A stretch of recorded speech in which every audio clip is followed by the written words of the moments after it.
오늘 우리에게 허락된 본문은 요한복음 신약성경 요한복음 2장 9절부터 11절까지 말씀입니다. 신약성경 요한복음 2장 9절부터 11절까지 말씀 봉독해 드리겠습니다. 연회장은 물로 된 포도주를 맛보고도 어디서 났는지 알지 못하되 물도온 하인들은 알더라. 연회장이 신랑을 불러 말하되 사람마다 먼저 좋은 포도주를 내고 취한 후에 낮은 것을 내거늘 그대는 지금까지 좋은 포도주를 두었도다 하니라. 예수께서 이 첫 표적을 갈릴리 가나에서 행하여 그의 영광을 나타내심에 제자들이 그를 믿으니라. 아멘. 하나님 아버지, 우리로 진리의 표와 은혜의 표를 가진 자로 택해 주셔서 감사합니다. 우리 안에 진리가 더 강화되며 하나님의 은혜의 통로로서의 직무가 더 분명해지도록 우리를 말씀 앞에 다시 세우셨습니다. 우리 예배와 경건이 말씀으로부터 산출된 진리에 근거하게 해주십시오. 하나님 지식이 없는 곳에서 발견되는 예배와 경건은 인간의 자기만족적 행위, 그 이상이 될 수 없음을 압니다. 성령 공동체로서의 교회는 곧 하나님 지식의 공동체임도 압니다. 그러니 오직 하나님 지식 안에 있는 말씀 되게 해주십시오. 인간의 인식 주도권을 초월해 계시는 하나님이시기에 오직 믿음 안에서만 하나님을 인식할 수 있음을 압니다. 인간에 의해 파악된 하나님은 참 하나님이 아니라는 사실을 알아 전달되는 말씀이 하나님의 계시의 범위 안에 있게 해 주시옵기를 우리 주 예수 그리스도 이름으로 기도하옵나이다. 아멘.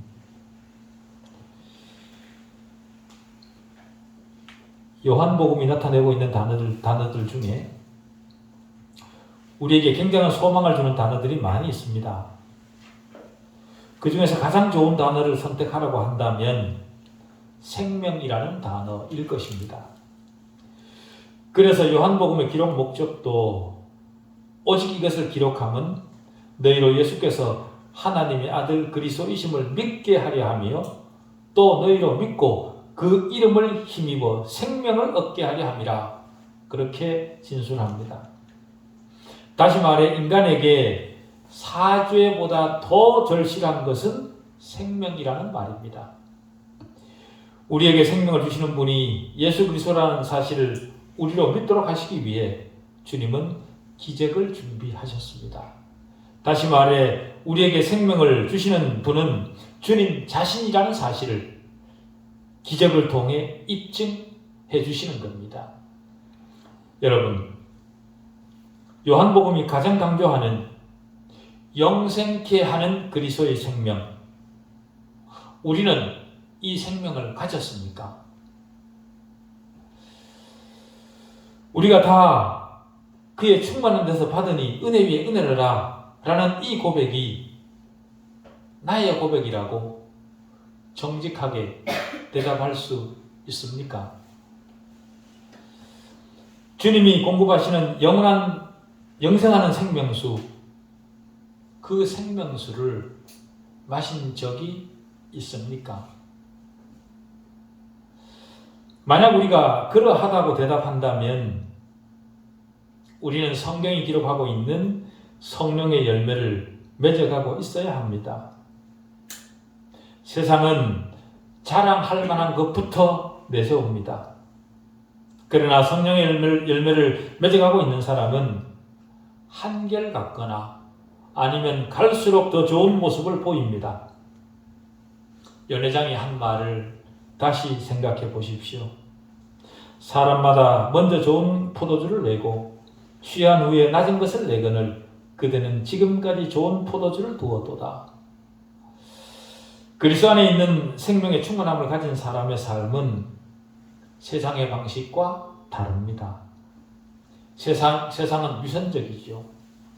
그러나 그리스도의 생명을 가진 사람은 순수하고 세상과 혼합되지 않습니다. 금으로 도금된 위조품은 순금보다 더 번쩍입니다. 사람들은 그 번쩍임 앞에 언제나 바보가 되죠. 번쩍임은 언제나 그런 사기성을 품고 있듯이 죄는 언제나 속임수에 불과합니다. 최초의 유혹, 최초의 죄가 바로 그러했습니다. 마귀는 언제나 많은 것을 제공하겠다며 많은 것을 약속을 하지요. 그러나 아담과 하와는 마귀가 유혹했던 것들을 얻지 못했습니다. 세상도 처음에는 우리에게 매우 놀라운 것을 제시합니다. 아주 매혹적이고 매력적인 것들이죠. 그래서 모든 것이 잘 되는 것처럼 보이도록 만듭니다. 하지만 시간이 조금만 지나면 상황이 급격히 바뀌고 더러워지고 부패함이 드러나기 시작합니다. 진실도 정직함도 찾을 수 없고 오직 위선과 가식만 가득한 곳, 그곳이 세상입니다. 하지만 하나님은 그런 것과는 전혀 다른 영생을 제공하십니다. 영생은 참으로 생명다운 생명입니다. 그것은 가장되거나 외적인 것이 아니고 인위적이거나 충동적인 무엇이 아닙니다. 오직 진실한 것입니다. 요한일서 1장 5절은 하나님은 빛이시라 그에게는 어둠이 조금도 없으시다 그렇게 말을 합니다. 어둠이 조금도 없다는 말은 오직 하나님에게만 사용할 수 있는 말입니다. 하나님은 완전히 빛이십니다. 아멘. 우리에게 허락될 영생, 바로 거기에 하나님의 그 생명이 있습니다. 아멘. 하나님은 우리에게 주지 못할 것을 약속하시는 분이 아닙니다. 우리에게 약속된 영생은 하나님의 확인 도장이 찍힌 확실한 약속입니다. 아멘. 하나님이 선물로 주시는 영생은 세상에서 가장 좋은 것보다 언제나 더 좋습니다. 처음 맛본 포도주보다 월등한 맛, 바로 그것이 주님이 주시는 영생입니다. 쓴맛이나 실망감이라고는 전혀 있을 수 없고 오직 영광과 탁월한 가치만 있을 뿐입니다. 그래서 다윗은 주의 궁정에서 한 날이 다른 곳에서의 첫날보다 나은즉 악인의 장막에 사는 것보다 내 하나님의 성전 문지기로 있는 것이 좋사오니 라고 노래했던 겁니다. 영생은 외관상의 문제나 허영의 문제가 아닙니다. 실망의 요소가 전혀 없는 지속적이고 거룩한 것입니다. 그것이 우리에게 보장된 하나님의 선물 영생입니다. 그 생명이 우리의 것이 되었다는 것, 그것이 곧 기적입니다. 물이 포도주로 바뀐 거죠. 기적은 우리의 절실한 필요를 따라 베풀어집니다. 그 사실이 풍성해야 될 혼인잔치에서 포도주가 떨어지는 것으로 확인이 됩니다. 포도주가 떨어진 절박한 상황이지만 그 누구도 그것을 대비하거나 해결하지 못했습니다. 그렇듯 세상의 비극은 그 절박한 상황이 언제 일어날지 모른다는 것입니다. 그것이 바로 세상의 비극이죠. 그렇지만 그 비극이 일어났을 때 세상은 세상에 속한 사람들에게, 다시 말해 그리스도 밖에 있는 사람들에게 해줄 것이 없는 그런 곳이 바로 세상입니다. 그러나 하나님의 선물 영생은 총체적 난관에 처했을 때 해답이 됩니다. 사람들은 살아가기에 특별히 절박한 상황이 닥치지 않으면 적응하며 살아갑니다. 교회 안에 있는 사람들도 비슷하죠. 구원해주는 감격이나 기쁨 없이도 자족하기를 배우면 그럭저럭 살만하다 그렇게 말을 합니다. 그러나 철저하게 빈털터리가 되고 나면 자족한다는 말을 감히 하지 못합니다. 그리고 그때 비로소 그리스도의 충만함을 찾게 되는 거죠. 그게 인간입니다. 내 자신이 전혀 아무것도 할 수 없다는 사실을 깨달을 때 그때 하나님 앞에 나아가는 것이 인간입니다. 하나님이 성도들을 취급하시는 것을 보면 거의 그렇습니다. 즉 하나님은 선물을 주시기 전에 그들을 광야로 인도하십니다. 왜냐하면 하나님을 철저하게 의지하지 않으면 인간은 스스로 일어설 수 없다는 사실을 알도록 하시기 위해 아멘. 선물을 주시기 전에 먼저 광야로 인도하시는 겁니다. 포도주는 떨어지고 누구도 그것을 해결할 방법은 없고 결국 마리아는 주님에게 나아가 해결을 요청합니다. 우리는 우리 자신이 완전히 파산하고 아무것도 없다는 사실을 깨달아야 그때 가야 비로소 주님을 생각합니다. 세상적으로 생각하면 폭망이죠. 그런 폭망이지만 영적으로는 바로 그 순간이 하나님을 찾게 되는 순간이 되는 겁니다. 인간은 탈진 혹은 완전한 실패 상태에 가서야 하나님을 찾습니다. 인간의 완전한 실패, 어쩌면 그것은 하나님을 만나는 전주곡과도 같습니다. 인간의 모든 시도는 하나님 앞에 아무런 소용이 없고 심지어 배설물에 불과합니다. 모든 것이 실패가 되고 육체적 탈진 상태, 즉 포도주가 떨어진 순간 아무것도 할 수 없는 바로 그때 전혀 예상하지 못했던 주님이 오십니다. 우리가 우리 자신을 의지하는 동안은 결코 주님의 충만함을 경험하지 못합니다. 충만함을 경험하지 못한 상태로도 우리가 그리스도인이 될 수 있습니다. 그러나 하나님의 잔치 자리의 소중함을 진정으로 아는 사람은 누더기 넉마를 입어봤던 사람이고 탈진을 경험해봤던 그런 사람들입니다. 탈진을 경험해봤던 사람들이 하나님 잔치의 소중함을 정말로 압니다. 그랬던 사람에게 갑자기 문이 열리고 탈진을 해서 포기를 해야만 될 것 같은 그런 상태에 있는 사람에게 갑자기 문이 열리고 한 손이 나타나서 문 안으로 끌어당기는 누군가가 있습니다. 그 경험은 모든 상황을 완전히 변화시켜버립니다. 물이 포도주를 변하는 거죠. 충만해질 필요가 절실합니다. 이것이 바로 기독교가 주는 역전입니다. 자신의 삶을 완전히 바꿔버리는 무엇인가가 첨가된 것, 그것이 바로 기독교의 능력입니다. 그 경험을 하고 나면 보다 고차원적 삶을 살고자 하는 의지가 생깁니다. 그것이 바로 변화시키는 하나님의 능력이고 그것이 바로 성령으로 나고 거듭나고 위로부터 나는 것, 바로 그것입니다. 그 경험을 하는 사람에게 신의 성품이 전가됩니다. 다시 말해 사람의 영혼 안에 하나님의 생명이 내주하게 되는 거죠. 그것을 이사야는 무릇 시온에서 슬퍼하는 자에게 화관을 주어 그 죄를 대신하며 기쁨의 기름으로 그 슬픔을 대신하며 찬송의 옷으로 그 근심을 대신하시고 그들이 의의 나무 곧 여호와께서 심으신 그 영광을 나타낼 자라 일컬음을 받게 하려 하심이라, 그렇게 표현했습니다. 이것이 바로 변화의 본질입니다. 인간은 하나님이 이런 변화를 선물해 주실 때까지 이것을 깨닫지도 인지하지도 못합니다. 그러나 갑자기 하나님이 임하셔서 모든 것을 변화시키시고 새 생명을 선물해 주십니다. 그 순간 인간은 슬픔이 희락으로 바뀌는 경험을 하게 됩니다. 그런 일은 순간적으로 일어나죠. 순식간에 일어납니다. 사도 바울은 그 사실을 로마서 8장 15절에서 너희는 다시 무서워하는 종의 영을 받지 아니하고 양자의 영을 받았으므로 우리가 아빠 아버지라 부르짖느니라는 말로 표현을 했습니다. 그런데도 우리 가운데 많은 사람들이 무서워하는 종의 영에 사로잡혀 있습니다. 이미 종의 상태를 벗었음에도 불구하고 그 사실을 인식하지 못해 여전히 기쁨 없이 살아가고 있는 겁니다. 이사야는 이 사실을 뜨거운 사막이 변하여 못이 될 것이라 그렇게 표현을 했고요. 에스겔 선지자는 내가 그들에게 한 마음을 주고 그 속에 새 영을 주며 그 몸에서 돌 같은 마음을 제거하고 살처럼 부드러운 마음을 주어라고 표현을 했습니다. 돌 같은 마음에 하나님의 선물이 임하면 부드러운 마음이 됩니다.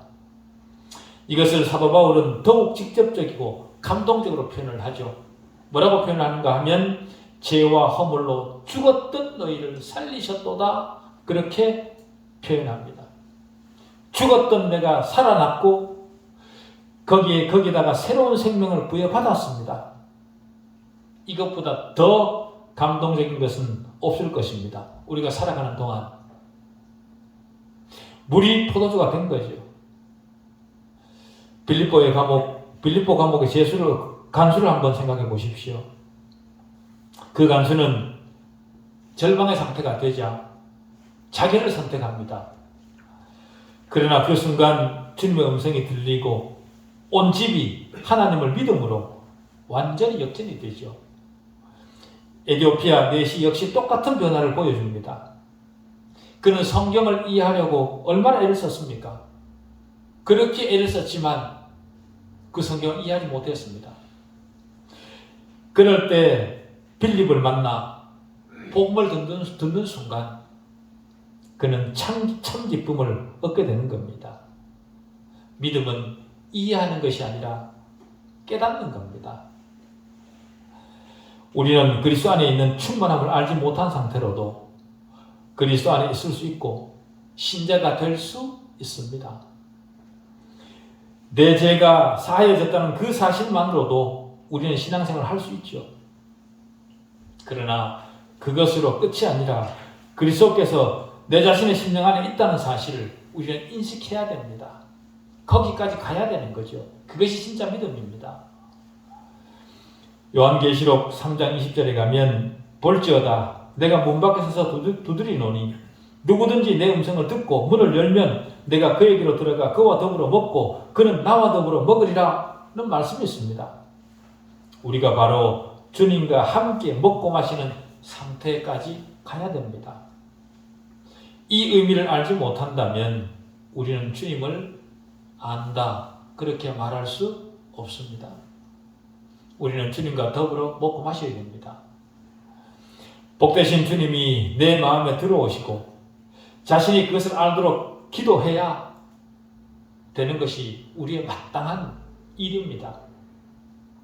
그리스도가 내 마음에 들어오는 순간 주님과 내가 더불어 먹고 마시게 된다는 사실을 믿음으로 받아들이고 그렇게 되도록 기도해야 됩니다.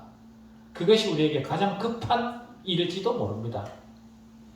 그래서 그 사실을 확인하고 나면 주님이 내 안에 계신다는 사실을 확인하고 나면 그때서야 비로소 예수 믿는 참맛이 무엇인가를 알게 됩니다.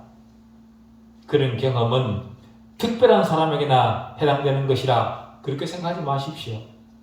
수세기 동안 그리스도 안에 있는 많은 사람들에게 실제로 일어났던 일입니다. 물이 포도주가 되는 그 기적은 지금 우리에게도 여전히 일어날 수 있는 기적이라는 사실을 잊지 않으셔야 됩니다. 그 기적이 내 안에 일어나면 그 사실을 자신만 아는 것이 아니라 주변 모든 사람들도 알게 됩니다. 연회장이 물러든 포도주를 맛보았을 때 그것이 어디에서 왔는지 알지 못했습니다. 그러나 물떠온 하인들은 알았습니다. 포도주의 맛을 본 연회장 때문에 결국은 모든 손님들도 다 알게 되었죠.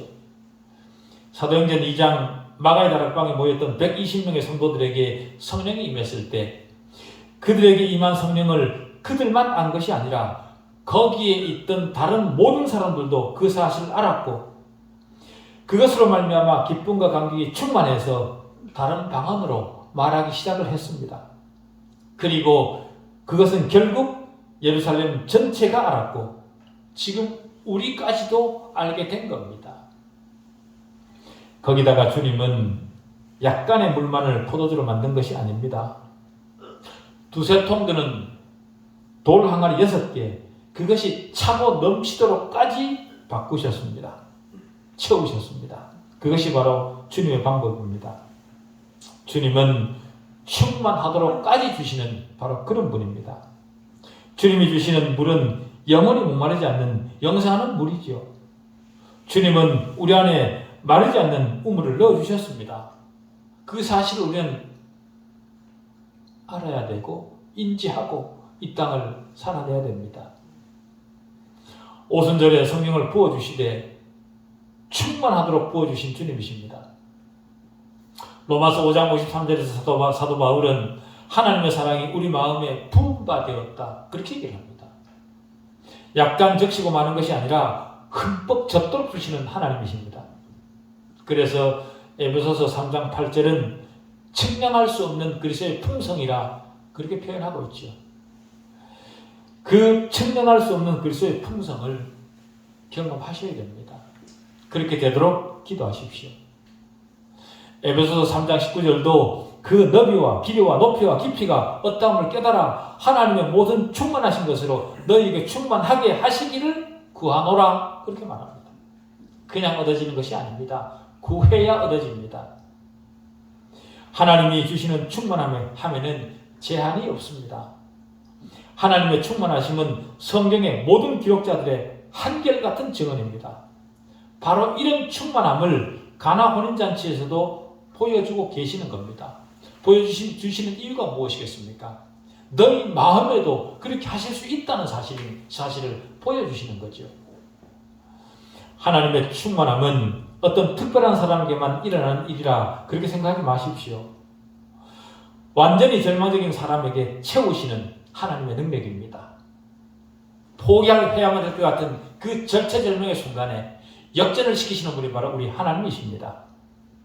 그리스도 안에 있는 하나님의 능력은 부여하십니다. 그리스도의 부여하심은 곧 그리스도인의 부여함임을 알아야 됩니다. 왜 그런가 하면 그리스도인은 그리스도의 몸이기 때문에 그렇습니다. 우리의 머리 되신 그리스도는 측량할 수 없도록 부여하신 분입니다. 그리스도가 부여한데, 머리가 부여한데 몸이 가난할 수는 없습니다.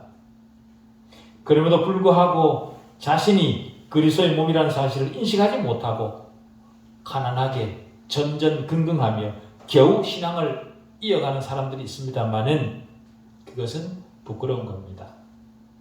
세상의 것에 위축될 일이 아닙니다.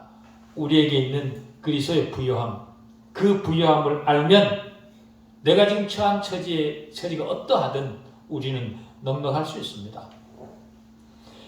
그러나 부끄러움만 하고 끝날 일은 아닌 것 같습니다. 왜냐하면 우리가 하나님의 그 복된 복음을 잘못 나타냈다면 그것은 우리의 책임이기 때문에 그런 거죠. 우리는 모든 사람들에게 우리가 차고 넘칠 정도로 충만하다고 할 수 있는 것을 보여주어야 됩니다. 그러지 못했다면 그 책임은 우리에게 있는 겁니다. 시편 23편 기록처럼 내 잔이 넘치나이다 라는 고백을 가질 수 있어야 됩니다. 조금 전에도 말씀드렸듯이 가나 혼인잔치의 포도주는 결혼식 손님들에게만 제공되고 끝난 것이 아닙니다. 가나 혼인잔치는 우리 생애를 통해 항상 증명되는 것이도록 하셨습니다.